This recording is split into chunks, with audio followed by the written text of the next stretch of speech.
तो कल आपने टॉपिक किया था एनर्जी स्टोर्ड इन कैपेसिटर, ठीक है, एनर्जी स्टोर इन कैपेसिटर, और उसका फार्मूला आ गया था आपका energy stored in capacitor, this is Q square by 2c, और एक और फार्मूला था इसका हाफ cv स्क्वायर, और एक और फार्मूला था हाफ क्यूबी। ये तीन फार्मूले आपके एनर्जी स्टोर्ड इन कैपेसिटर के थे कि किसी कैपेसिटर के अंदर कितनी एनर्जी स्टोर हो सकती है। पेपर में पता नहीं इसके ऊपर कितनी बार न्यूमेरिकल आया है, और बड़ा ही सिंपल। अब 3 नंबर का न्यूमेरिकल आता है इसके ऊपर, एक बार ये आया हुआ था और आपकी बुक में भी है कि आपके पास एक 5 माइक्रोफराड का कैपेसिटर है, कितने का 5 microfarad, and this is charge with 250 volt. कितने पोटेंशियल से चार्ज किया गया है 250 वोल्ट।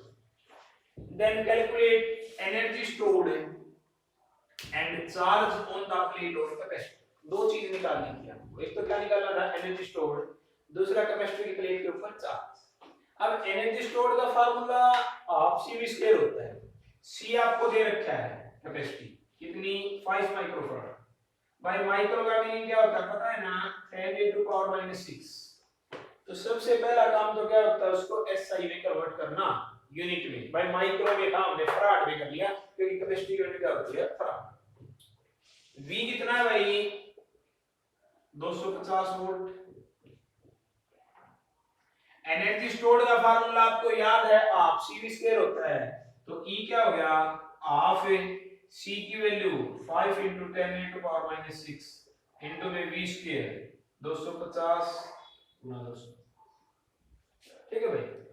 देखो अगर हम इसको कैलकुलेट करें तो ये 2 जीरो हटा दो, ठीक है, 10 × पावर -4 रहेगा, 25 और 25 की गुणा करो कितना आ जाएगा 625, ठीक है, और 625 गुना 5, 625 को 5 से और कर लो, 5 5 25, 2 5 2 10 और 2 12 1 30 और 1 31, यानी 3125 बटे में 2, और इनटू में 10 रेज़ टू पावर माइनस कितना रहेगा 4, क्योंकि ये 2 जीरो एक ये होगी, इसको डिवाइड करो कितना आ जाएगा ये 2 1 एंड दिस इज 11 2 5, ठीक है, 12 2 6 और 2 into 10 raised to power -4। क्या निकाली एनर्जी, तो ये जूल में आ गई, किसमें आ गई जूल। दूसरा क्या पूछा इसने चार्ज, भाई क्या बोलो क्या होता है cv, हर एक बच्चे को पता है कि नहीं, ये तो मेन फार्मूला है, सभी टॉपिक इसी से हो रहे हैं। तो क्या cv, तो c की वैल्यू तो 5 × 10 raised to power -6 इनटू में, ठीक है, 25 पंजा 125, ठीक है, और एक जीरो इसकी छोड़ दो, इनटू 10 raised to power -5 रह गया। चार्ज है तो क्या लिखोगे कूलम। बताओ कितनी देर का काम था, बताओ। ये तो मैंने आपको समझाया है, आपको फार्मूला याद है, आप इसको करने में कितने मिनट लगाओगे, 1 या 2 मिनट लगाओगे, ठीक है। तो इस तरह के सिंपल न्यूमेरिकल आते हैं आपके एग्जाम में जब आएंगे तो, ठीक है, बाकी करवा दें कोई खास बात नहीं, इसके तो मैं साथ के साथ करवा देता हूं, ठीक है। नेक्स्ट टॉपिक है एनर्जी डेंसिटी, ठीक है, एनर्जी डेंसिटी।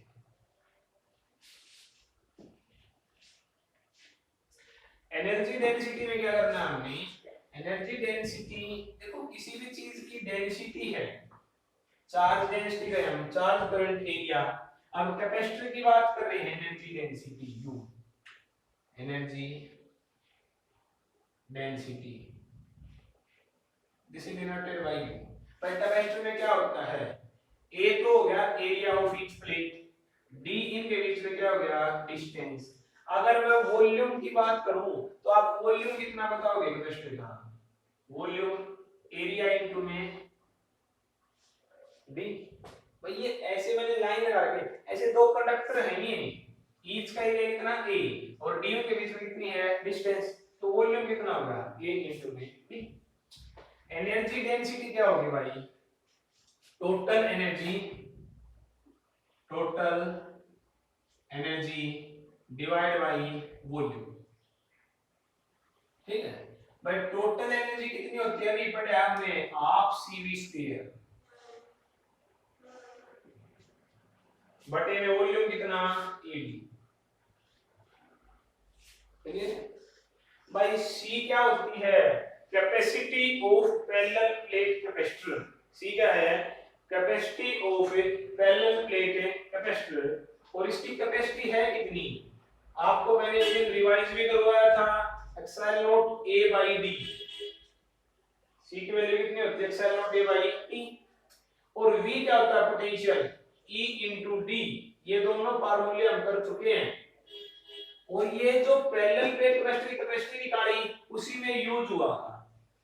तो भाई सभी की वैल्यू रख दो इस फार्मूले में, सी की वैल्यू रख दो, वी की वैल्यू रख दो और वॉल्यूम की वैल्यू रख दो। क्या आ गया, यू देखो, यू आ गया जी, पहले तो हाफ है, सी की value epsilon naught A by D. ठीक है, epsilon naught A by D. V की वैल्यू, वी का स्क्वायर है तो E square into D square. ठीक है, और divide by volume A D. देखो भाई ए से cancel, d into d, d square से d स्क्वायर भी कैंसिल। क्या आ गई, u is equal to half epsilon naught e square. Topic खत्म। This is energy density, this is energy density of capacitor, energy density of capacitor. इसे ज्यादा रटने की जरूरत नहीं भाई, एनर्जी डेंसिटी पूछ रहा है, यानी टोटल एनर्जी बटे में टोटल वॉल्यूम, कि पर यूनिट वॉल्यूम कितनी एनर्जी है। तो भाई टोटल एनर्जी तो ये और टोटल वॉल्यूम। अब एनर्जी का formula half C square volume AD. C क्या होता है, epsilon naught A by D. मैं बार बार कह रहा हूं कि जब तक आप साथ की साथ काम नहीं करोगे तो आपका कुछ भी होने वाला नहीं है। अब किसी बच्चे को पैरेलल प्लेट कैपेसिटी याद नहीं है, वो इस टॉपिक को क्या करेगा, इसको पोटेंशियल की नहीं याद है, वो कैसे कर देगा इस टॉपिक को। जब तक आप हर रोज का काम हर रोज नहीं करोगे, जो फार्मूले बार बार आ रहे हैं हमको याद नहीं करोगे, इतने तक आपका काम होने वाला नहीं। अगर आपको ये फार्मूले याद है तो कुछ भी नहीं है भाई। डेंसिटी क्या होता है, total energy by total volume. Total energy का फार्मूला याद है, वॉल्यूम ये रहा। सी की value epsilon naught A by D, V की वैल्यू सभी रख दी, कैंसिल करते हैं। आप चैप्टर वाइज जो कॉपी बना रहे हो उसमें चैप्टर वाइज आगे के 2-3 पेज खाली छोड़ दो। ठीक है, और उसमें जैसे ही चैप्टर में कोई फार्मूला आए, रिजल्ट निकले, वहां आप लिखो तो खाली छोड़ रखे हैं, उसमें लिखो फार्मूला 1, वो लिख दो फार्मूला 2 3, ऐसे ऐसे जैसे जैसे टॉपिक आते जाएंगे फार्मूले आते जाएंगे तो नोट करते जाओ। और फिर सुबह शाम खाली टाइम में रात को सोते समय आप उन फार्मूले को एक बार दिमाग में रिवाइज करें, तभी आपका कुछ हो सकता है। इससे पहले कुछ नहीं करेगा। जब तक साथ के साथ आप फार्मूले याद नहीं करोगे आपको समझ में आएगा नहीं। ठीक है, तो ये था जी energy density. Next topic is common potential.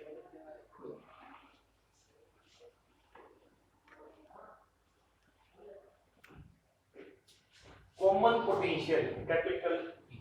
Common का मीनिंग क्या होता है, जो सभी में हो साथ जगह, उसको क्या बोलते हैं, कॉमन। तो कॉमन पोटेंशियल देखो क्या होता है भाई। मान लिया हमारे पास दो कैपेसिटर है हमारे, एक फर्स्ट पे, इसका जो कैपेसिटी है वो C1 है भाई पहले, और दूसरे की कैपेसिटी C2 है। और पहले का पोटेंशियल है जो V1 है और दूसरे का पोटेंशियल क्या है, V2। अलग अलग चार्ज है, क्या उनके ऊपर अलग अलग चार्ज है, एंड चार्ज के ऊपर क्या डिपेंड करता है, पोटेंशियल।